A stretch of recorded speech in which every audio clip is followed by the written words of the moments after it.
नमस्कार मित्रों, आरोग्य जीवन यात्रा में आप सबका स्वागत है। मैं doctor Rajesh Patel naturopath doctor हूँ, योगा का मास्टर भी हूँ, फूड एंड न्यूट्रिशन का भी मैंने अभ्यास किया है और बेसिकली तो मैं सिविल इंजीनियर हूँ। तो इंजीनियर के हिसाब से मैं इंजीनियर की भाषा में शरीर को समझाने का प्रयत्न करता हूँ। यहाँ हम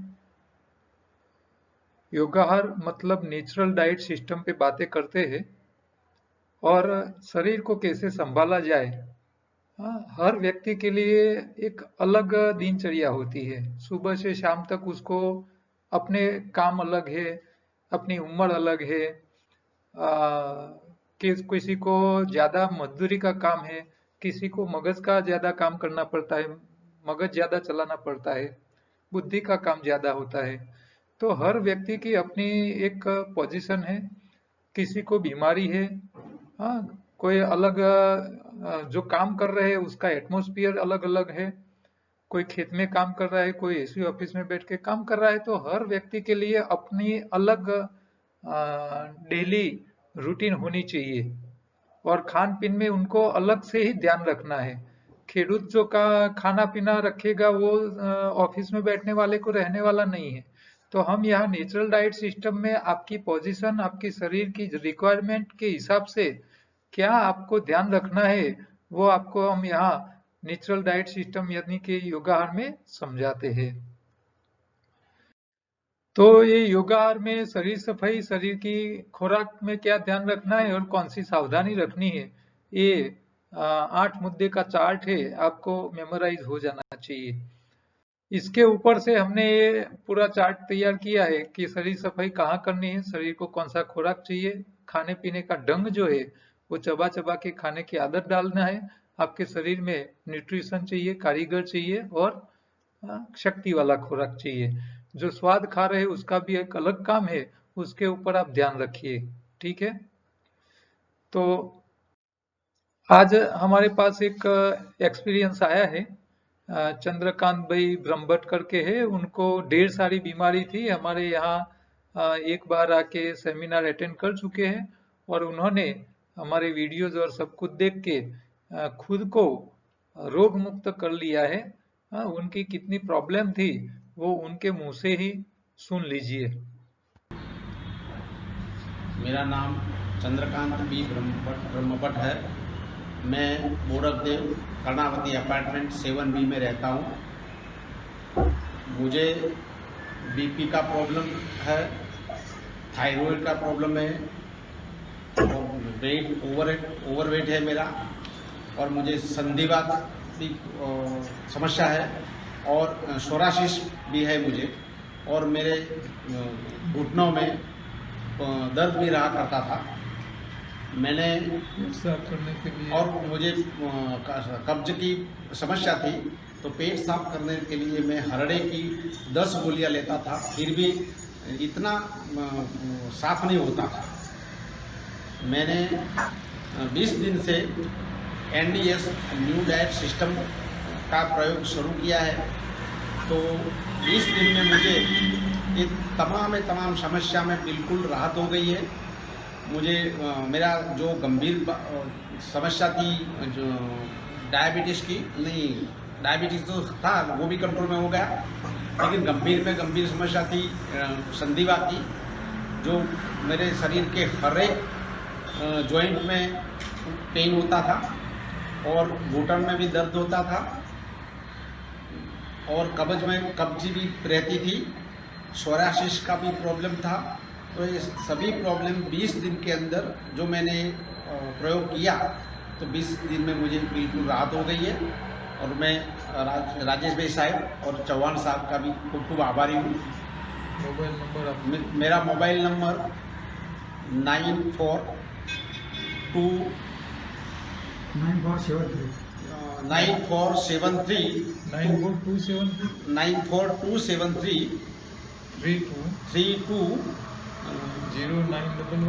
0911।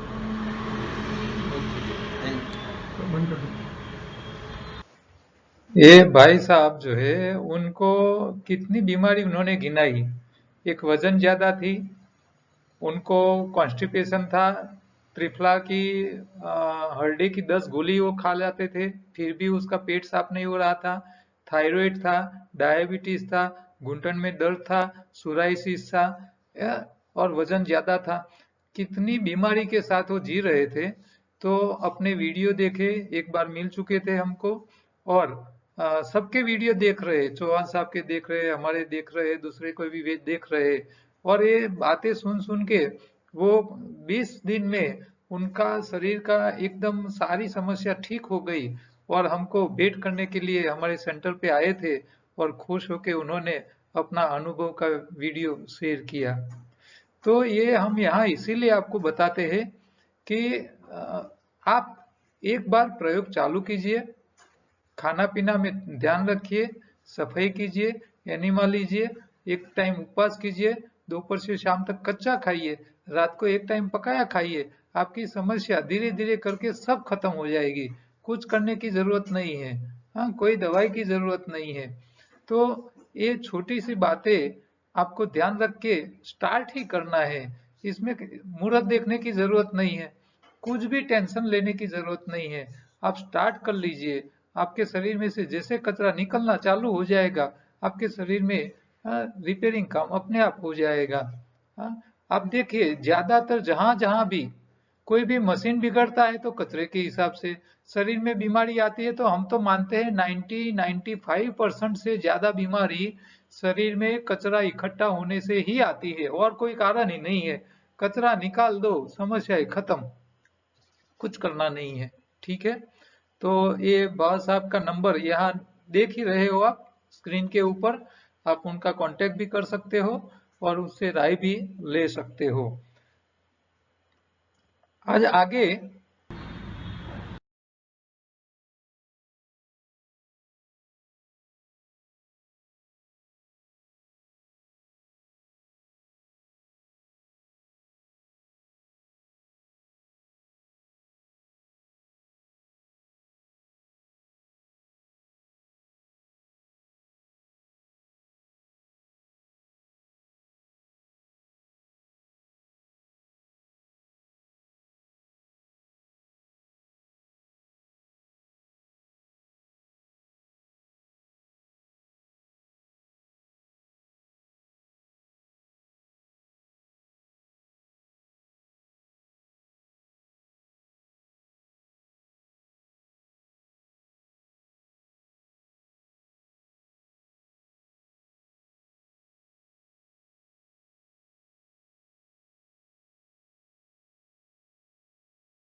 एक प्रश्न, एक भाई ने मुझे थोड़े कंफ्यूजन के बारे में पूछा है कि साहब ये व्हाट्सएप पे, टीवी में, पेपर में, न्यूज में सब जगह रस्सी के बारे में ही चर्चाएं चल रही है।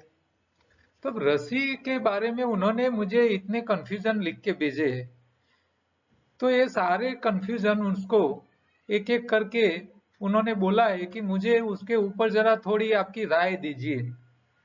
तो ये कंफ्यूजन जो है उसके ऊपर हम चर्चा करेंगे, लेकिन पहले मैं आपको एक बात याद दिला दूं कि दिवाली जैसी दिवाली के बाद कोरोना जितना फूला, और जितना ज्यादा पेशेंट आने लगे थे, तो सरकार को गुजरात में, अहमदाबाद में 2 दिन का कर्फ्यू डालना पड़ा था। ठीक है, तो उस टाइम मैंने एक आपको अपने जो वीडियो हर रोज आते हैं इसमें एक मैंने बोला था, और एक भाई ने पूछा था साहब आगे क्या होगा, तो मैंने उस टाइम बोला था कि जब मनुष्य એટલે लोग मिठाई खा रहे तो कोरोना भी थोड़ी मिठाई खा ही लेगा। तो ये दिवाली के बाद जितने पेशेंट बढ़े थे, और हम सबको पता था कि हर साल दिवाली जाने के बाद हफ्ते के अंदर डॉक्टरों के वहां इतनी तेजी आ जाती है कि लोगों को बुखार जुकाम, ये सारी बीमारी आ जाती है, और डॉक्टर के वहां हाउसफुल रहता था, हर साल रहता है। तो इस बार क्या हुआ, जिसकी को जुकाम हो गया, बुखार आया, वो डॉक्टर के पास गया तो कोरोना टेस्ट में चला गया। जो जुकाम वाले थे, सर्दी वाले थे, उसको भी कोरोना में गिन लिया जाता है।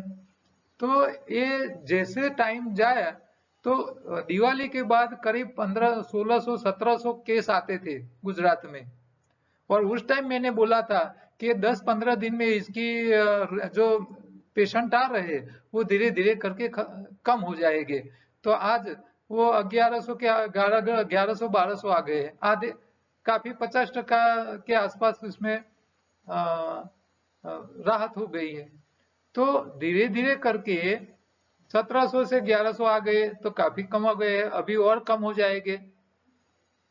तो ये शरीर जो है, जैसे छुट्टियों का माहौल है, खाने पीने का जब टाइम होता है और आनंद करने का है, तो लोग आनंद खाने पीने में ही ढूंढते हैं। तो खाने पीने जब बढ़ जाता है, मिठाइयाँ ज्यादा खा लेते हैं, तो स्वाभाविक है शरीर में बीमारी बढ़ने वाली है।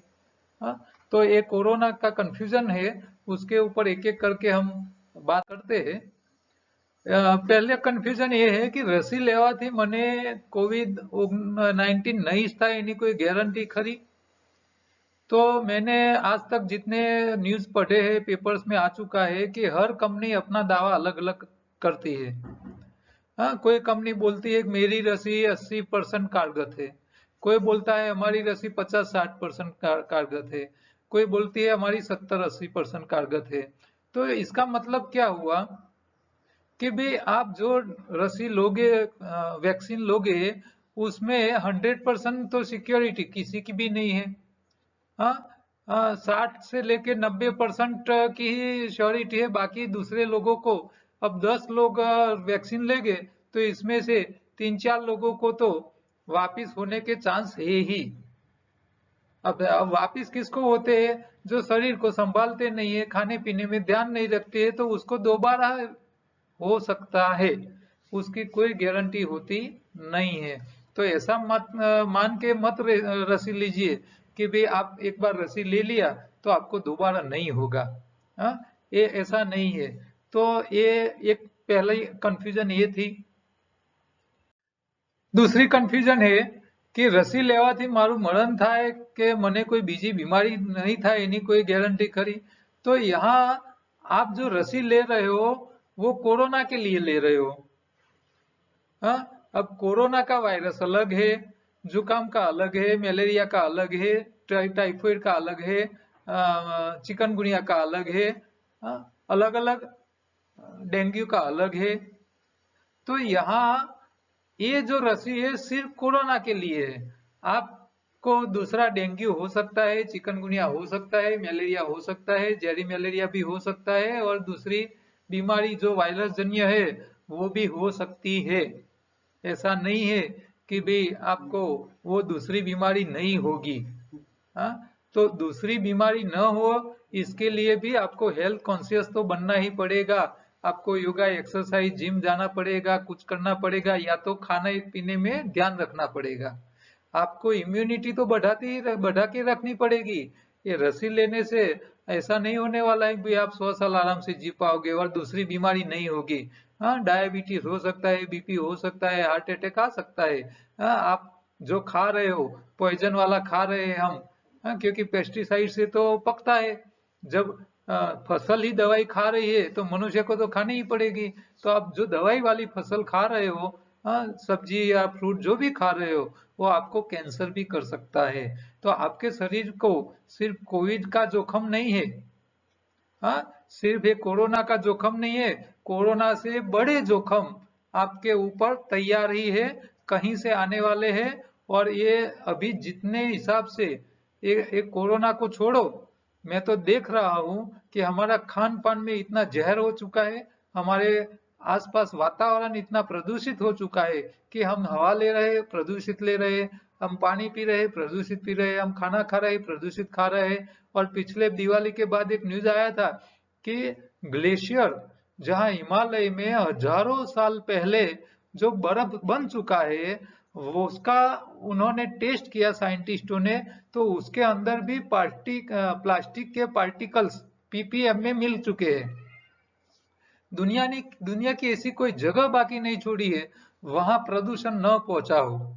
जैसे हमारा देश आजाद हुआ तो मलेरिया को दूर करने के लिए पूरे देश में डीडीटी का इतना छंटकाव हो चुका था, लाखों हजारों किलो के हिसाब से, कि वो डीडीटी आज जंगल में आप जाइए और जंगल का कोई हिरण को पकड़ो और उसका आप दूध निकालो और दूध का टेस्ट करो, तो शायद उसमें भी आपको डीडीटी के कण एटम मिल जाएंगे।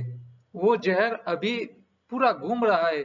और डीडीटी ऐसा जहर है, वो सालों तक एक फॉर्म में से दूसरी जगह, दूसरी से तीसरी, तीसरी से चौथी, वो घूमता रहता है। और जहां वो लंबा टाइम रुकता है, जिसके शरीर में लंबा टाइम रुकता है, वहां कैंसर करने के चांस बढ़ जाते हैं। तो बीमारी जो है उसको दूसरी बीमारी होने के बहुत चांसेस है। हमको अकेले कोरोना से नहीं लड़ना है, भविष्य में हमको कई प्रकार की बीमारी से भी फाइट करनी है। उसके लिए आपको इस शरीर को संभालने वाला हमारा जो फूड इंजीनियरिंग है, हमारा जो आहार का इंजीनियरिंग है, जो हमारा कॉन्सेप्ट है नेचुरल डाइट सिस्टम को, आपको समझना पड़ेगा। उसको प्रॉपरली समझ लो, हाँ, फिर आप अपने आप को ठीक रख पाओगे।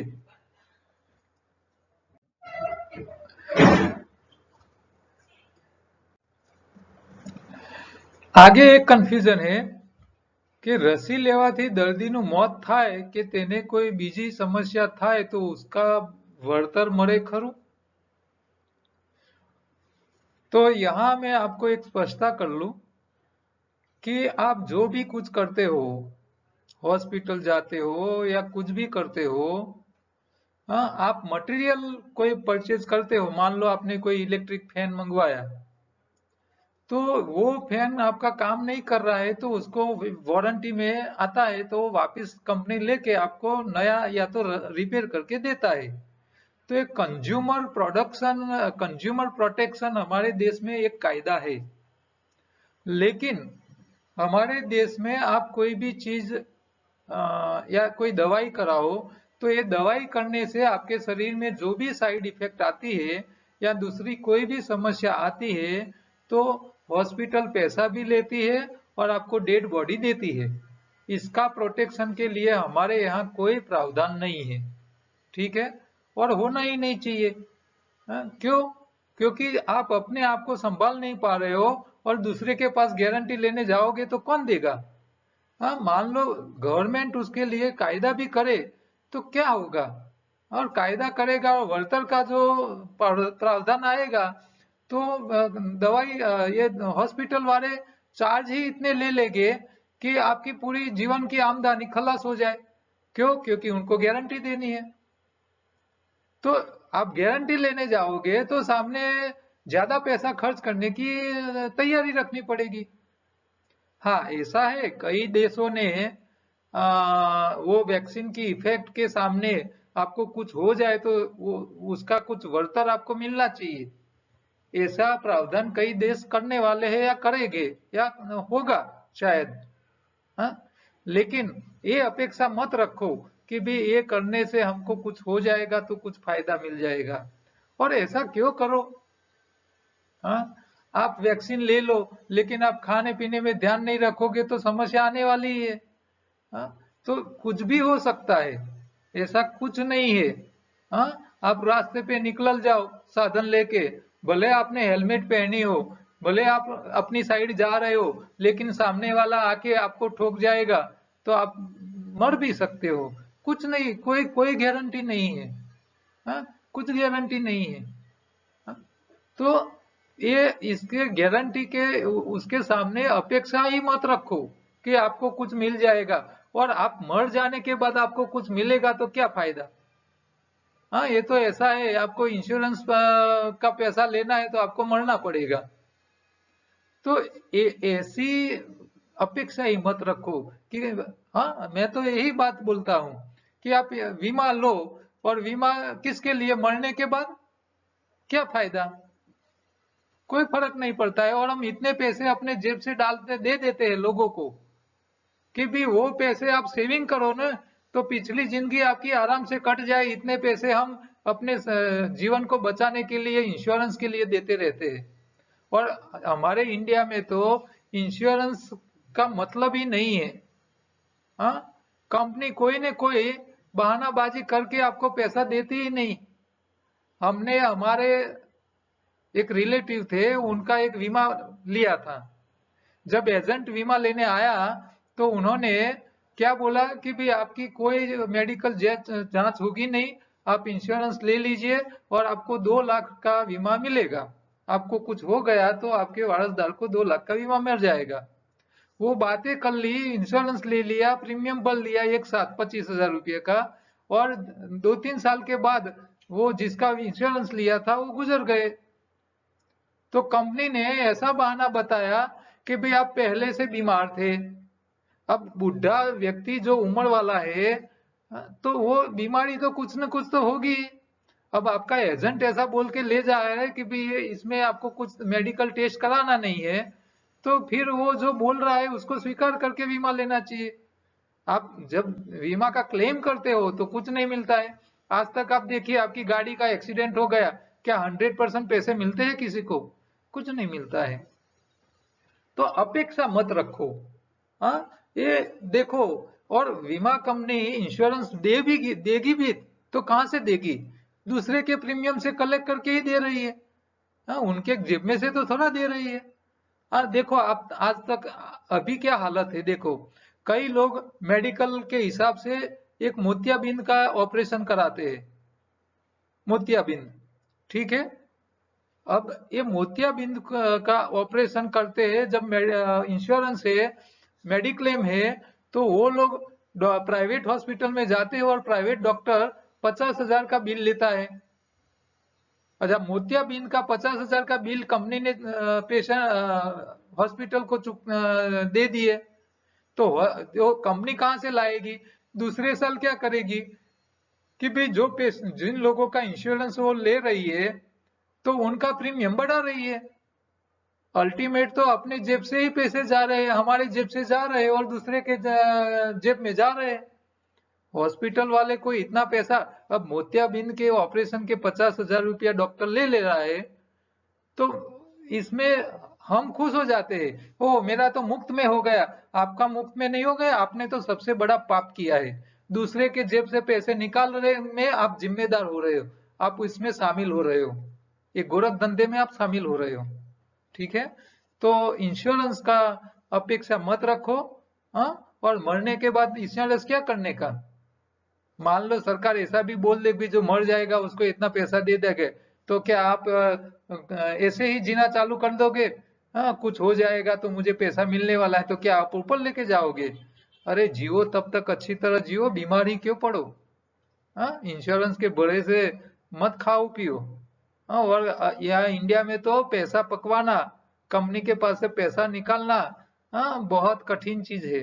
हाँ, ऐसे नहीं मिल जाते हैं। ठीक है। अच्छा, आगे कंफ्यूजन है कि રસી में કોઈ પશુનો લોહી માંસ પ્લાઝમાનો ઉપયોગ તો કરવામાં આવ્યો નથી ને? तो देखो, जो भी रसी तैयार होती है उसके लिए प्राणियों के ऊपर ही प्रयोग होता है। रसी को तैयार करने के लिए जो दूसरे प्राणियों का खून होता है उसी का ही इस्तेमाल किया जाता है। और वो कैसा क्या होता है हमको 100% तो नहीं बता सकते, और वो उन लोगों का पॉलिसी होती है, क्योंकि वही तो उनकी ताकत है कि भी वैक्सीन बना रहे हैं, लेकिन वो सबको बता दे कि भाई हम ये करके कर रहे हैं, तो फिर मोनोपोली रहेगी नहीं। हाँ, तो ये तो गुप्त होता है, कौन कैसा कैसे करता है हम कोई नहीं बोल सकते। हाँ, कई लोग प्राणियों के ऊपर करते हैं, कई लोग बोलते हैं हम जिनेटिकली कुछ कर करके करते हैं। तो इसमें रसी तैयार करने में कुछ भी हो सकता है। आप जो दवाई खा रहे हो, वो दवाई एलोपैथी में जितनी भी दवाइयाँ आ रही है, वो सारी दवाइयों का प्रयोग पहले छोटे छोटे उंदर, छोटे छोटे खरगोश, वैसे छोटे छोटे प्राणियों के ऊपर ही किया जाता है, और फिर उसको इसके ऊपर से मनुष्य के ऊपर ट्रायल लिया जाता है। तो ये बनाने के लिए कुछ भी इस्तेमाल हो सकता है। इसमें आपको इसके ऊपर ही भरोसा करके आप लेना पड़ेगा। तो आप रस्सी लोगे तो ऐसा सोच के ही लेने का कि ये रस्सी तैयार करने के लिए कई पशुओं के ऊपर अत्याचार होते हैं, नहीं होते ऐसा नहीं है। हाँ, तो आपके लिए दूसरों को ये सब करने के लिए आप इसमें शामिल कर रहे हो, आपको रसी लेनी है, इसके लिए वो कंपनी ऐसा कर रही है। हाँ, लोग ही लोग अच्छे रहे तो ये कंपनियों को ये पाप करने की जरूरत ही नहीं पड़ी। तो कंपनी पाप करती है तो हम भी उसके हिस्सेदार आटकतरी रीते होते हैं। ये दूसरा प्रश्न ये भी वैसा ही है, रसी बनावा માટે कोई प्राणियों पर प्रयोगों करवाओ तो हर रसी बनाने के लिए प्राणी का ही उपयोग होता है। हाँ, वो अपने लेबोरेटरी में रखते हैं और उसको ही ये सारी प्रयोग कर करके ही सारी रसी तैयार करते हैं। दूसरा કન્ફ્યુઝન એ રસીમાં મારા આરોગ્યને હાનિ થાય તેવા કોઈ પદાર્થો વાપરવામાં આવ્યા નથી ને? तो यही तो गुप्तता है। रसी कहाँ से कैसे बनती है वो एक दूसरे को कोई नहीं बताता है, कोई कंपनी किसी के आगे नहीं बताती है कि हमने इसी तरह बनाई है। हाँ, क्योंकि वो तो वही मोनोपोली होती है, वही तो उसकी टेक्नोलॉजी है, वही तो उसका नॉलेज है। तो ये हमको कहीं से पता चलने वाला नहीं है। इसमें हो भी सकता है, नहीं भी हो सकता है। हाँ, उसकी कोई कहीं से हमको कुछ पता चलने वाला नहीं है। हाँ, हार्मफुल भी हो सकता है, नहीं हो सकता है ऐसा नहीं है। अभी मैंने थोड़े दिन पहले ही बताया था कि भी किसी ने रसी ली वैक्सीन की, तो उसको उसके चेता तंत्र को इतना नुकसान हो गया कि उसका मगज का काम करना बंद कर दिया। तो ऐसे हानिकारक पदार्थ हो भी सकते हैं। हाँ, क्योंकि वो बाहर का पदार्थ है, आपका शरीर उसको स्वीकार करे न करे, नुकसान वाला भी हो सकता है। तो इसमें हम कुछ कह नहीं सकते।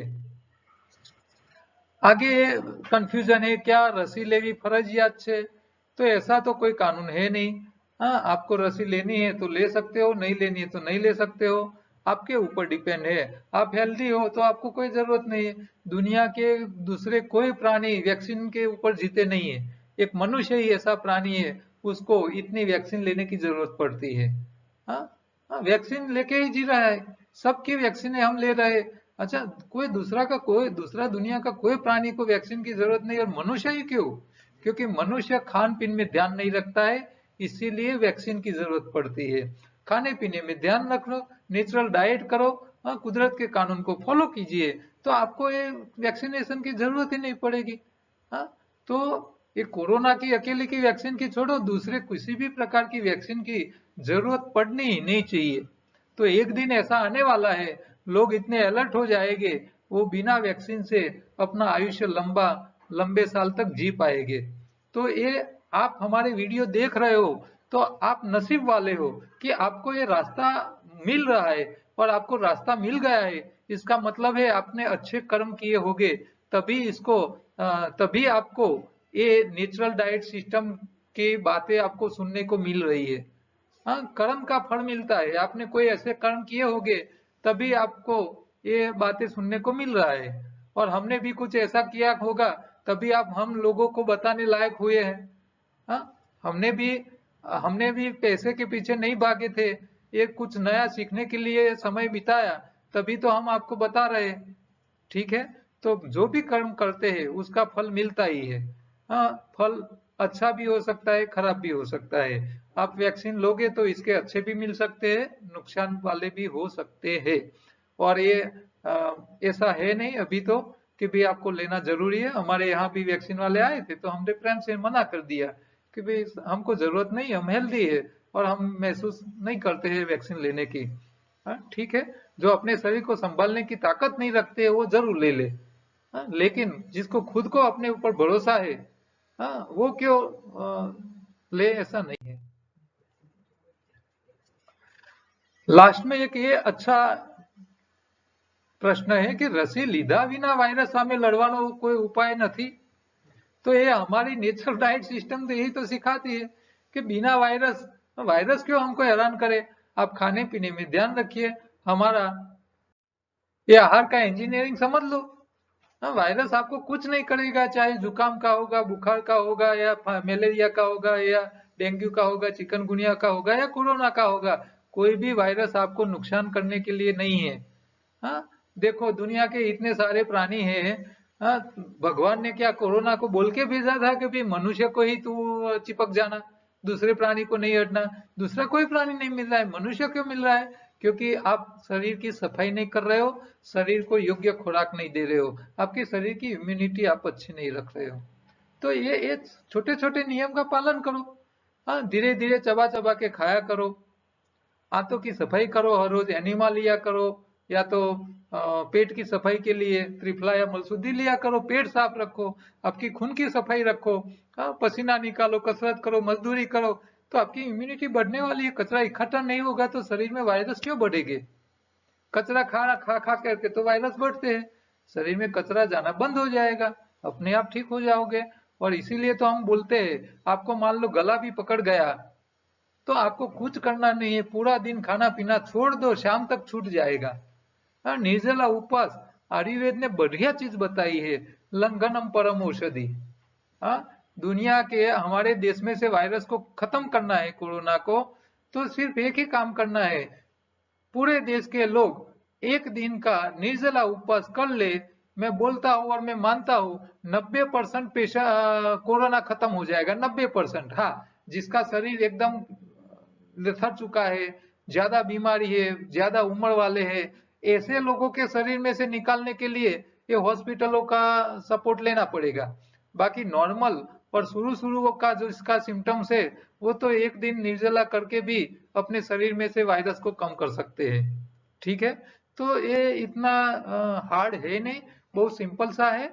आप दूसरी कई चीजें सीख सकते हो, तो ये नेचुरल डाइट सिस्टम को क्यों नहीं सीख सकते? सीख सकते हैं, ये भी एक इंजीनियरिंग है, समझ है, नॉलेज है, और कुछ है नहीं, और प्रयोग करना है। हाँ, तो आप ये आहार का इंजीनियरिंग पूरा सीख लो। हाँ, कौन सी चीज हमारे शरीर में क्या करती है, शरीर को कैसे साफ रखना है, शरीर को मेंटेनेंस के लिए क्या क्या चाहिए, और हमारे शरीर में कौन सी चीज कैसा काम कर रही है, वो सारी याद रखो। और खाने पीने में इतना ध्यान रखो, कुछ करना नहीं है आपको। ये पूरा आहार का इंजीनियरिंग समझने के लिए, कुदरत के कानून को समझने के लिए, मेरा ये योगाहार का जो YouTube चैनल है, इसके ऊपर योगाहार हिंदी में, ये पूरे हिंदी में 12 वीडियो है। आप एक एक करके सब वीडियो देख लो। हाँ, आप घर बैठे आहार के इंजीनियर हो जाओगे, शरीर के इंजीनियर हो जाओगे, फूड इंजीनियर बन जाओगे। हाँ, कुछ करना नहीं है, घर बैठे हमको फ्री दे रहे हैं, आपको एक पैसा आपके पास से नहीं ले रहे हैं, तो इससे बढ़िया क्या मिलेगा आपको? ठीक है, तो ये योगाहार यूट्यूब चैनल पे आप आहार का इंजीनियरिंग समझने के लिए योगाहार हिंदी में नाम की जो प्ले लिस्ट है, उसको आप एक एक करके देख लीजिए। या आपको लिंक चाहिए तो मेरे नंबर पे व्हाट्सएप कीजिए। हाँ, आपको तुरंत हेलो हाई लिखो, तुरंत एक रिटर्न मैसेज आएगा, इसमें आपको ये वीडियो 12 वीडियो की लिंक मिल जाएगी। हाँ, और मैं आपको रिक्वेस्ट करता हूँ कि आप ये वीडियो देखो तो पूरी फैमिली को साथ बैठ के देखिए, और टीवी पे चलाइए। क्यों? क्योंकि टीवी पे से देखने से क्या होगा, बड़ा स्क्रीन होगा तो आपको याद रहेगी सारी बातें, विजुअलाइज होगा। तो मैंने ये जो वीडियो बनाए इसके अंदर बहुत चित्रों का इस्तेमाल किया है। हाँ, चित्रों से ही मैं सिखाता हूँ सारी बातें, तो आपको ये याद रहेगा। ये पूरा कोर्स है, एक बार ये पूरा कोर्स पूरा कर लीजिए, और हो सके तो इसको रिवीजन कीजिए, बार बार देखते रहिए, आपको काफी चीजों का नॉलेज मिल जाएगा। ठीक है, तो एक ये योगाहार यूट्यूब चैनल को सब्सक्राइब कीजिए, आपको रिक्वेस्ट है। और दूसरा, हमारा फूड विथ लाइफ योगा नाम का दूसरा जो यूट्यूब चैनल है, जिसके ऊपर आपको रेसिपी अच्छी अच्छी मिल रही है, उसको भी सब्सक्राइब करने की आपको भलामन करता हूँ। कल दोबारा दूसरी बातों के साथ मिलेंगे। नमस्कार।